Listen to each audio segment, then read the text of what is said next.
I grew up in a very small town in Iowa, and after I went to a year of college, decided I really wasn't into that, and I'd always kind of wanted to be a flight attendant. I was a flight attendant for 10 years, and I met Ed during that time. There's a cool poster on your wall. Can you tell me about that? So I was just checking in for a trip, and they were looking for people to do a commercial, and myself and another gentleman were checking in, and they selected both of us.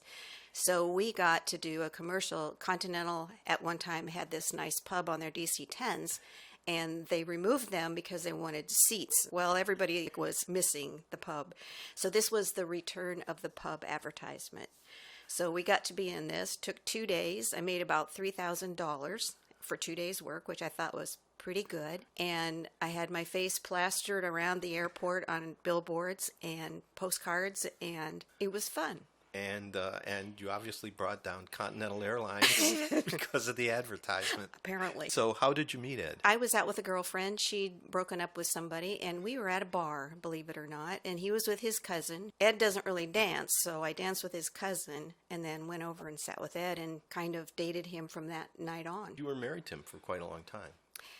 34 years. I pretty much cared for him for 14 years. No, you weren't married during that whole 14 years. Really, when he got sick, we were struggling. We had a hard time. And when he got sick, it really brought us really closer for quite a while. I don't know. It just at one point, I just couldn't do it anymore. And I think partly, if I look back on it, he may have been pushing me away a little bit because he didn't want me to take care of him. So we were apart for 2 years. We divorced and lived apart for 2 years. I told him, just move back in here. We'll figure out what we're going to do. He didn't want to be around people. He was uncomfortable with how he looked and how he felt. He pushed a lot of people away that I was trying to bring in and help both of us. Almost a year or a little more than a year later, you yourself got into hospice work. I would never have thought I would do that or be interested in doing that, but meeting you, my friend,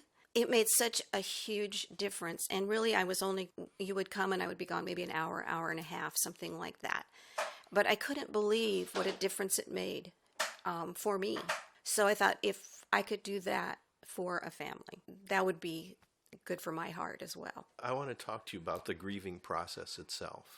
I think I was very surprised. I thought that my relief for Ed was just going to be the whole thing. I would be so relieved that he was no longer in pain, never, not having to do the things he had to do to take care of himself, that I would be fine. And wow, I was very, very surprised at how sad I was, how sad I am.